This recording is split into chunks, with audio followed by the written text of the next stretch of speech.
considering the Industrial Revolution and kind of like a feminism being a big way for women to work in this capitalist system, like a lot of times, like both men and women need to work within a family to bring in that income to support the family. But despite that, like women are also expected to uphold the traditional roles of also like maintaining the house and childcare, and that's a lot of burden on the women.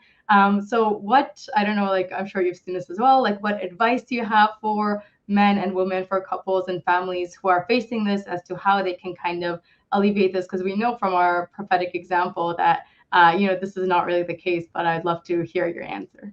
Yes, it's like, that's a fantastic question. I love reward you for bringing that up. I think it's very comprehensive. And so let's go to families that, where there is a need. Let's go to a need, because sometimes, unfortunately, there is an imposed idea that husband imposes that, no, you should be contributing to the household. You should work.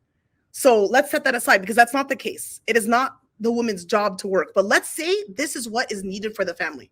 Great. Then she cannot wear all the hats. It is impossible and it's unfair, and she will get sick and she'll collapse. I'm going to be very dramatic. I'm a mom, and an auntie now. So I'm putting on my auntie hat. It's impossible and it's unfair. Men and women need to be engaged in the affairs of the household. Prophet Muhammad sallallahu alaihi wasallam, he said, the best of you are the best to your families, and I'm the best to my family. And we know that he was engaged in the affairs of the household in terms of mending, in terms of cleaning. But when it came time, and I'm summarizing, one of the hadith, when it came time to salah, then he didn't know us. Like, he would leave and go engage in that. So it's impossible for a woman to work outside of the home. It's possible, but there will be a not good ending. And then go and full-time clean, do laundry, take care of the kids, do their homework, engage with the school, make appointments, blah, blah, blah, blah, blah. On and on and on. The responsibilities are endless. For that to be an expectation, like, hey, for a man to say that I have met my obligation by providing for you financially, I'm done. SubhanAllah, some of the scholars have said when the commandment in the Quran to provide for women, it's not just financial. So it's not enough that you worked and you brought home money. Is extremely important. Of course, it's like the basis of life.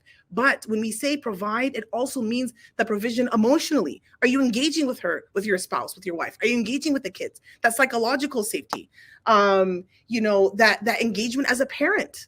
So this is a stressful society when we're engaged full on capitalism. As you said, it's stressful. So either we fully lock into the system, let's say we're stuck on where we live and this is how much we need to pay for the rent or for mortgage or whatever it is, and we have to do this, fine, but you have to adjust your idea and know that adjustment is within the is an alignment within Islam. It is not un-Islamic for men to do dishes or to laundry. As a matter of fact, that is Islamic. You are supporting her, you are helping her. If you had means for a maid, great.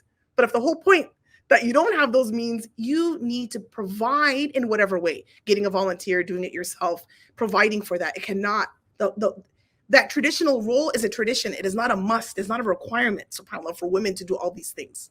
And we're going into the fiqh, but the provision is even for the help to do those things. It's not to do it in and of itself for women to do all of those roles single-handedly. That is not the commandment for women, subhanAllah. Yeah, unfortunately, this is like our cultural expectations, right? We have both our Western and our original culture telling us both things, and it's really hard for us to really follow. And we're getting crushed. Wallahi, we're getting crushed like this. Yeah. And you're seeing a lot of mental health issues, a lot of physical issues. It's very difficult. So we need to go back to the way that Allah subhanahu wa ta'ala has prescribed for us and rethink, okay, how can we live differently? Yeah.